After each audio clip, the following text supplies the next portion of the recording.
tani waa sheekadii basaasnimo ee Mossad ee wadatay madmadowga iyo dilalka qorsheysneed. sheeka ka mid ah howlgaladii ugu halista badnaa ee abid la isku dayo. 40 sano kadib ayaa daaha laga qaaday howlgalkii Opera ee Yuhuuddu ku qaaday Saddam Hussein. ciddii qorsheysay, ciddii fulisay iyo sidii loo fuliyay ayaa shaaca laga qaaday. waa ismiinaamintii weyneeda Yuhuudda ku soo dhawow Operation Opera iyo sirdoonka adduunka.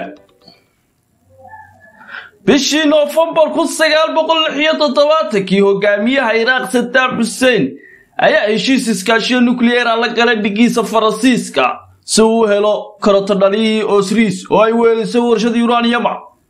Faransiisku wuxuu cadeeyay inuu yahay cilmi baaris oo qudhawaan wax khatar ah ayna ku jirin, awoodna u lahayn inay samayso hubka wax gumaada ee nukliyeerka.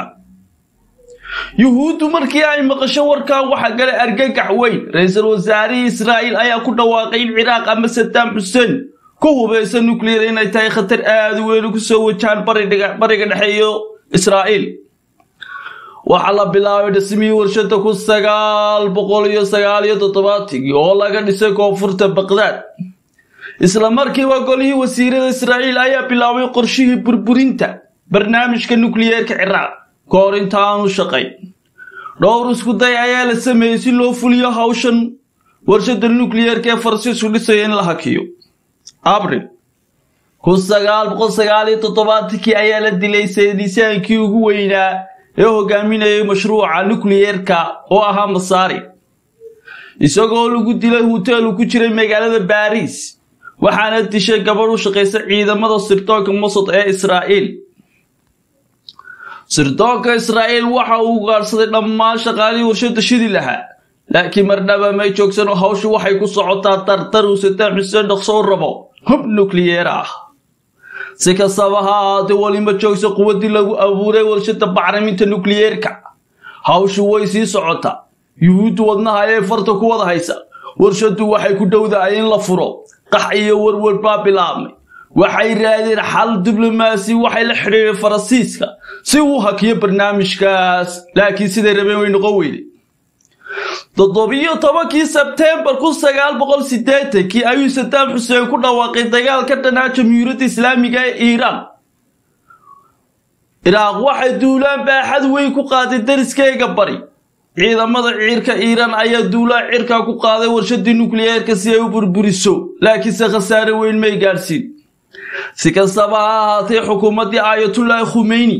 ayaa wada hadal qarsoodiya la bilowday ra'iisul wasaaraha Yuhuudda Bagan, waxayna labada dal isdhaafsadeen macluumaad qarsoodiya oo ku saabsan sidii loo burburiyo warshada. sawiryo warbixino ayay u gudbiyeen sirdoonka Yuhuudda si looga caawiyo in iska difaaca duulaanka Saddam Hussein.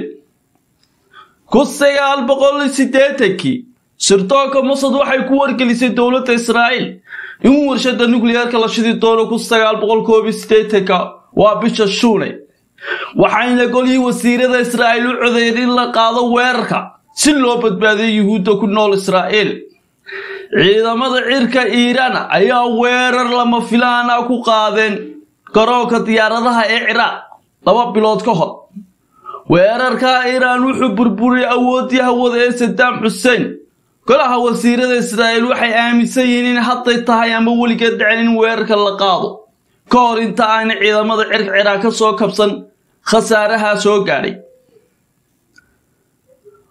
waxaa la gaaray xilligii weerarka la qaadi lahaa, waxaana la soo xulay ciidamadii ugu khibradda badnaa ee hawada. waxaa la diyaariyay diyaaradaha qumaatika u kacay F-15 iyo F-16 oo lagu sameeyay Mareykanka, kuwaasoo loo qaybiyay 2 qaybood oo kala ah. in F-16 xambaarto bambooyin aad u culus oo qarax waaweyn ridi kara, halka F-15 ayaduna difaaca ka gasho hawada oo ilaalinaya iska caabin samaysa haddii weerar cirka la kulanto. markii ay saacadu ahayd 4:00 ayaa waxa gagada garoonka diyaaradaha cirka ka kacay 14 miig oo ay sameeyeen F-15, halka 7 kalena ay yihiin F-16. waxay u jeestay dhanka Saxaraha Sacuudiga iyagoo raba inay galbeedka ka galaan. waxaase dhacday arrin lama filaan ah kadib markii ay dul mareen badda Urdun, halkaasoo boqor Xuseen fasax ku qaadanayay doontiisa raaxada. waxa uu mar qura arkay diyaarado joog hoos ku tuulayo calaamada xidigta 6 gees wadato Israa'iil ay tahay wuxuu ogaaday inay u socdaan weerar lagu qaaday saaxiibkiisa Saddam Hussein isla markiiba wuxuu u diray fariin in lagu soo wajahayay nasiib xumo fariintii wali loogaba soo jawaabin F-16 iyo F-50 waxay ku jireen hawada sare waxay ka dhuuntay raadarada Sacuudiga maadaama ay diyaarado cusub oo kuwaas ku qalabeysan aalada raadarada bariga dhexe yaala soo qaban karin joog sarana ku duulaya saldhiga galbeedka Ciraaq ee xadka Sacuudiga ku yaala waxay u guureen xoogii badna u rareen dhakaya dagaalka Iiraan ayagoo u baneeyay faysa badan si kastaba ha ahaatee dagaalka Iiraan ayaa inta badan difaaci hawada Ciraaq ka fogeeyay xadka galbeedka intii lagu kala jiray howlgalka ciidamada Israa'iil ayaa sidoo kale ogaaday raadarada Ciraaq ee ku teesan xuduudka Sacuudi Carabiya duulaanku waa inuu raacaa wadada saxda si looga fogaado in raadaru soo qaban bartilmaameedka F-16 waxay tahay inay burburiso saldhigga nukliyeerka iyagoo xambaarsan miinooyin aad u waaweyn halka F-15 ay iyaduna dhexda u gali doonto diyaarad kasto Ciraaq oo isku dayday inay duqaynta Pakistan ma dagaal ku soo qaado 30 daqiiqo kadib waxay galeen hawada Ciraaq iyagoo joog hoos dafiida ku duulaya si ay ugu duulaan raadarada Ciraaq duuliyaashu waxay si gaar ah ugu hayaan qalabkooga iyagoo taawanay digniinka soo khatar oo gantaal oo ku soo wajahan diyaaradii F-15 ee galbinay F-16 ayaa mar qura ka haray oo iskala qaybiyay waxay F-16 u jeesteen halka ay bariga Baghdad oo ah xarunta nukliyeerka lagu sameeyay 7 diyaaradood F-16 waxay sidaan miinooyin aad u culus oo bombooyina ciidamada Israa'iil waxay u doortay isku haleen iyagoo waligood ku fashilmay inay qarxaan kadib markii ay mareen tijaabo adag waa miinooyinkee diyaarad walba waxa loo ogoliyay in rita hal baas goobtii markii ay soo gaareen waxa ka hor imi ciidamo dable hubeysan oo aan lahayn tababar kuwaas oo xarunta ilaalin jiray waxay ku fureen rasaas xitaa iyagoo garaacayo goobahoogi si ay u raacaan diyaaradaha dul meereysanaya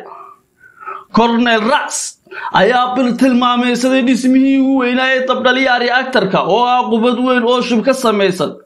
wuxuu ku sii daayay bambadii weyn taasoo dhexda gelisay gaashaanka shubka ka hor inta aanay ku dhex qarxin intii kale warshada soo hadhayna waxa mid walba oo F-16 ku tuuri doonta bambooyinka ay sidaan si ay dhulka loola simo warshada 5 daqiiqo gudahood waxay baabiyeen reactorka ama dabdhaliyay Saddam Hussein ku taamay inuu Yahuudda ku baabiyo waxay diyaaradihii u leexdeen dariiqa ugu dhaweeyay ku tagi karaya Israa'iil iyagoo ku soo guuleystay operation-kii Opera waxa heega buuxda la geliyay ciidamada cirka Israa'iil si haddii weerar rogaal celis lagu soo qaado la difaaco waxa dhammaan la joojiyay duulimaadadii raydka ee dulmari jiray hawada Ciraaq waxa feejignaan la geliyay dhammaan ciidamada difaaca Yahuudda mar qura waxa qolkii operation-ka Opera laga hagay soo gaaray fariin ah in lagu guuleystay howlgalkii operation-kii Opera ciidamadii la soo noqdeen maalintii xigtay ra'iisul wasaaraha Israa'iil oo bagan ayaa ku dhawaaqay in guul laga gaaray howlgalkii operation Opera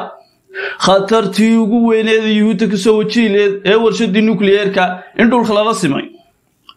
warshada waxa lagu dilay 10 qof oo Ciraaqiyiin iyo hal qandaraas loo Faransiisa adduunyadu markaliya ay ku baraarugtay gardarada Israa'iil waxayna UN tu dhaleeceyn u jeedisay Israa'iil sidoo kale wadamada adduunka ugu waaweyn ayaa dhaleeceeyay howlgalka operation Opera